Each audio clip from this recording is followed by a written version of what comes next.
tetapi kita melihat secara de facto ada nama LAI di situ, ya kan? Nah, ini kan sudah menyangkut masalah hukum. Legal ini sudah menyangkut masalah hukum. Jadi, kalau ini memang tidak disadari oleh LAI, biarlah ini menjadi pengaduan secara umum. Gimana? LAI itu harus memberikan klarifikasi. Karena ini sangat fatal. Nama LAI dicantumkan. Nah, apakah ini narapidana, pelanggaran hak cipta, atau menjiplak, pemalsuan? Silakan, LAI punya tanggung jawab sosial terhadap jemaat Kristen di Indonesia. Asyhadu alla ilaha illallah wa asyhadu anna Muhammadar Rasulullah. Saya bersaksi bahwa tidak ada Tuhan yang berhak disembah kecuali Allah. Dan saya bersaksi bahwa Nabi Muhammad adalah utusan Allah.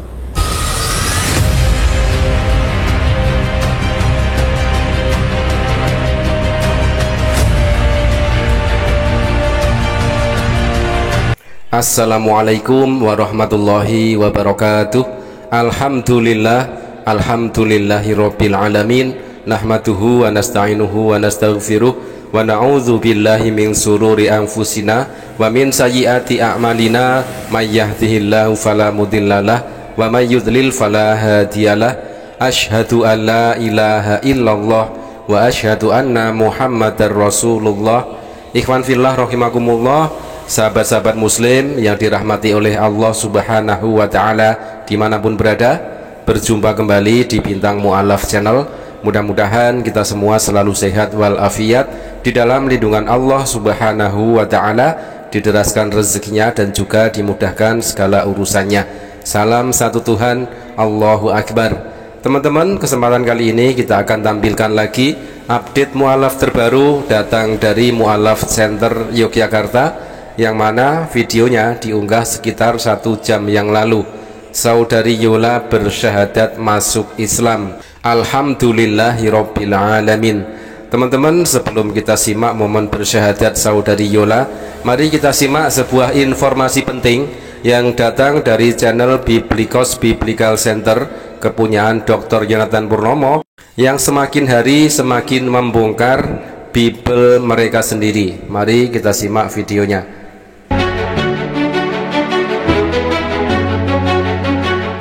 Shalom, selamat malam, saudara-saudaraku yang kekasih.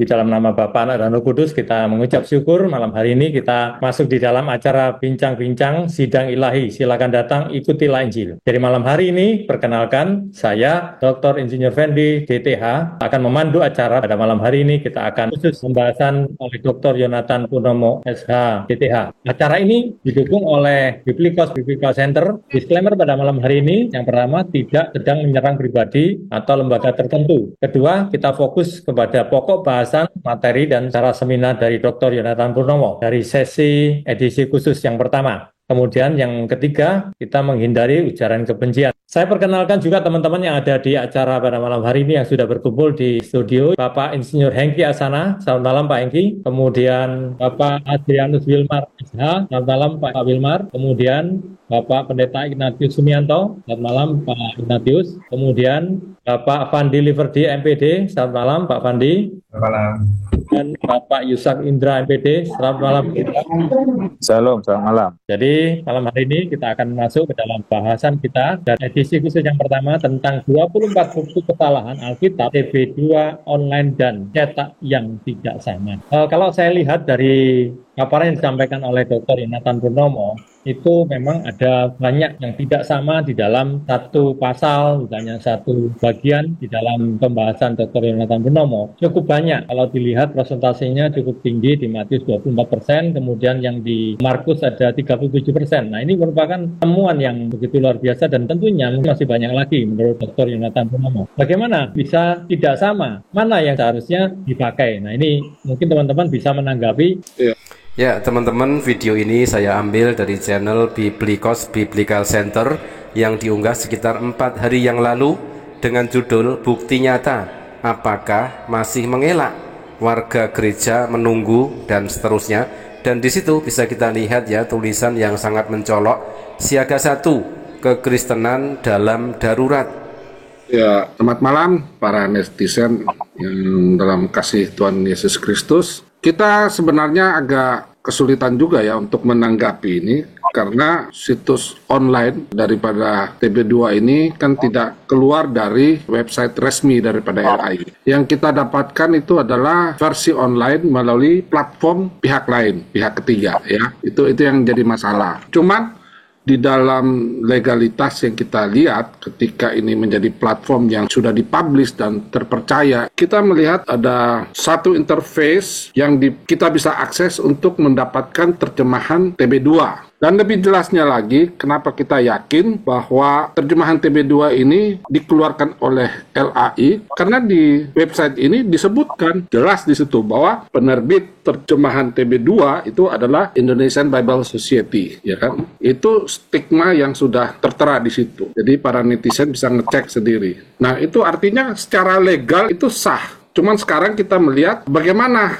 latar belakang hukumnya gitu lah. Nah, setelah kita melihat bahwa YouVersion ini mitranya itu adalah sama UBS, di mana UBS itu anggotanya termasuk Indonesia LAI gitu. Nah, masalahnya sekarang apakah LAI ini memberikan data kepada YouVersion? Itu kita tidak tahu. Tetapi kita melihat secara de facto ada nama LAI di situ, ya kan? Nah, ini kan sudah menyangkut masalah hukum. Legal ini sudah menyangkut masalah hukum. Jadi, kalau ini memang tidak disadari oleh LAI, biarlah ini menjadi pengaduan secara umum. Gimana? LAI itu harus memberikan klarifikasi. Karena ini sangat fatal. Nama LAI dicantumkan. Nah, apakah ini narapidana, pelanggaran hak cipta, atau menjiplak, pemalsuan? Silakan, LAI punya tanggung jawab sosial terhadap jemaat Kristen di Indonesia. Itu tidak bisa diabaikan. Karena apa? Kita melihat persoalan utamanya antara Alkitab cetaknya dengan Alkitab online itu berbeda. Sudah dipaparkan oleh Dr. Yonathan Purnomo, baik teksnya maupun secara esensi. Ya, esensi itu sangat ada yang kontradiksi. Nah, itu fatal. Mereka semua adalah umat Kristen mengkritisi LAI, apalagi topik yang diangkat ternyata topik yang kemarin telah viral diangkat oleh Dr. Yonathan Purnomo tentang TB2 yang notabene versi cetakan dan juga versi online itu ternyata di dalamnya berbeda, teman-teman ya. Ada perubahan-perubahan ayat di dalamnya, ada juga kontradiksi. Nah, di sini mereka ini membahas itu lagi ya. Mereka mengatakan bahwa LAI harus bertanggung jawab. Kenapa bisa terjadi di dalam TB2 tersebut antara versi online versus versi cetakan? Kenapa? Ada ayat-ayat yang berubah, ada kontradiksi di dalam ayat-ayat tersebut. Nah, mereka mempertanyakan itu dan mereka meminta pertanggungjawaban dari LAI khususnya untuk semua umat Kristen yang ada di Indonesia. Nah, teman-teman, secara garis besar saja mereka sangat kritis ya. Dari umat Kristen sendiri mereka komplain, mereka tidak setuju, mereka mempertanyakan kenapa LAI bisa seperti itu. Dan kita tunggu kabar selanjutnya, apakah ada klarifikasi atau jawaban dari pihak LAI. Kita tunggu saja. Teman-teman, selanjutnya kita akan simak momen bersyahadat seorang gadis yang kemarin bersyahadat di Mu'alaf Center Yogyakarta. Alhamdulillahirabbil alamin. Bertambah lagi saudara baru kita. Alhamdulillah, hari ini saya kedatangan tamu, Mbak Yola Kartika Putri, betul? Iya. Panggilannya Mbak Yola. Iya. Mbak Yola datang ke Gedung Dakwah Mu'alaf Center Yogyakarta tujuannya untuk mengikrarkan 2 kalimat syahadat, betul? Iya, betul. Saya tanya dulu Mbak Yola, apakah ada paksaan? Tidak sama sekali. Tidak sama sekali, atas keinginan Mbak Yola sendiri? Atas keinginan sendiri. Betul ya? Sudah yakin? Sudah yakin. Nggak ada yang memaksa ya, wajah-wajah? Nggak ada sama sekali. Sampai gandengan tuh lihat tuh. Kayak mau nyebrang. Santai. Relax saja ya, Mbak Yola ya, nggak usah tegang. Bismillah. Bisa kita mulai prosesnya? Bismillahirrahmanirrahim. Bismillahirrahmanirrahim. Surat pernyataan memeluk agama Islam. Sesungguhnya agama di sisi Allah hanya... Kita ulangi. Sesungguhnya agama di sisi Allah. Sesungguhnya agama di sisi Allah hanyalah Islam. Yang bertanda tangan di bawah ini saya, Yola Kartika Putri, lahir Mojokerto 18 Juli 2001, pekerjaan mahasiswa, agama terdahulu Katolik, dengan penuh kesadaran dan niatan tulus dalam diri sendiri bahwa mulai hari ini Sabtu 23 November 2024 Masehi, saya telah meninggalkan agama saya terdahulu, agama Katolik. Dan pada saat ini saya menyatakan diri memeluk agama Islam di hadapan para saksi dengan mengucapkan 2 kalimat syahadat. Asyhadu Asyhadu alla ilaha illallah wa asyhadu anna Muhammadar Rasulullah. Saya bersaksi bahwa tidak ada Tuhan yang berhak disembah kecuali Allah. Dan saya bersaksi bahwa Nabi Muhammad adalah utusan Allah. Alhamdulillah. Kemarin pada hari Sabtu tanggal 23 November 2024, alhamdulillahirabbil alamin, bertambah lagi saudari baru kita dari Mojokerto, yaitu Mbak Yola, yang bersyahadat di Mu'alaf Center Yogyakarta yang dibimbing oleh Cek Liana Yasmin.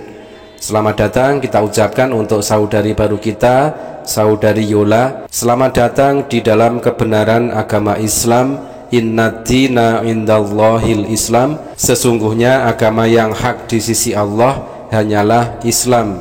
Dan tentunya teman-teman ya, kita doakan juga untuk saudari baru kita, saudari Yola ini, mudah-mudahan istiqomah di dalam iman dan Islam, istiqomah juga di dalam belajar syariat-syariat agama Islam, dan istiqomah juga di dalam mengamalkan syariat-syariat di dalam agama Islam. Nah teman-teman, setiap hari ada yang bersyahadat seperti ini ya, lalu kita viralkan dan juga kita doakan juga kepada semua non-muslim yang kritis dan logis. Mudah-mudahan dengan melihat momen bersyahadat setiap hari seperti ini bisa menjadikan ini sebagai motivasi dan inspirasi bagi mereka yang kritis dan logis. Mudah-mudahan segera mendapatkan hidayah, segera menemukan kebenaran yang ada hanya di dalam agama Islam. Inna dina indallahil Islam. Nah demikian teman-teman info terbaru, update mu'alaf terbaru datang dari Mu'alaf Center Yogyakarta. Terima kasih, mudah-mudahan bermanfaat. Jazakumullah khairan kasiron. Wassalamualaikum warahmatullahi wabarakatuh.